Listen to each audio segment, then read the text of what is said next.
Đó đó bò. Ayo. Boleh cari di kacangan ni boleh buka. Mungkin yang bagi yang mungkin tak perlu mau pati ini. Ndak keluar. Nah, mbakku ya resik iki priyen. Aku tahu ngomong wetan jamu. Eh, apa wetan iki? anakmu tak kayak ini mbak gua. Yo gak Ada ngarang lu sing duwe. apa sih? Ono. Apa sih? Kan ngarang di anu lho. Lek toko mamae sandi Mbok, waya aku dah lah.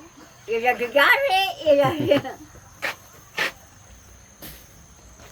Agiku, oh kok di kuat kok gak digawe. Wis digawe ngono Kak, mbok. Digawe yo. Apa to iku? Lapis. Hah? Lapis. Kok kuning kaya? Aku wak ngono, gak doyan aku. Lapis. Lapis karo bakpo. Iku sekali wong-wong lek gak disebut ya ngasih wis tuwek. Iku sekali wong sing nyegari iki ya sing duwe. Mesine ya butuhne kayu. Sugi. Wis entoyo lan iki sing ngusungi kayu. Lek gak disebut bisa milah. Apa iki? Lapis karo bakpo. Papo. Iya.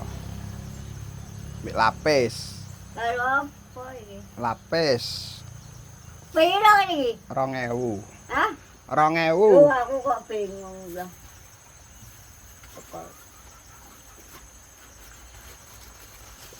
Yo laramu.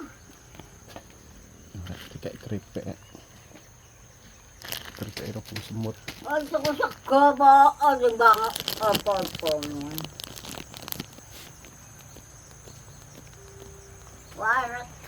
Wong tua musuh kayune wong kaya ngono. Ya ra disebut sik rame. Iki mesine sekali sing duwe. Iki mesine sing ngepai sing duwe. Ora dukuki ngene iki ora. Ora disebut. Omahe tak dhewe lho, pojokan. Coba dulu ngusungi kayune wong. Ya ala, kae duwe Kesok ae wis.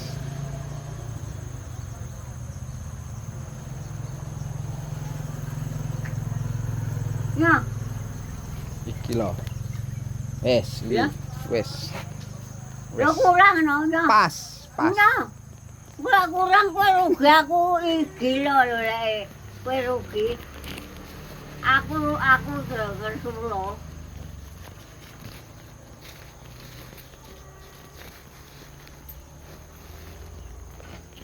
Sesuk 18.000.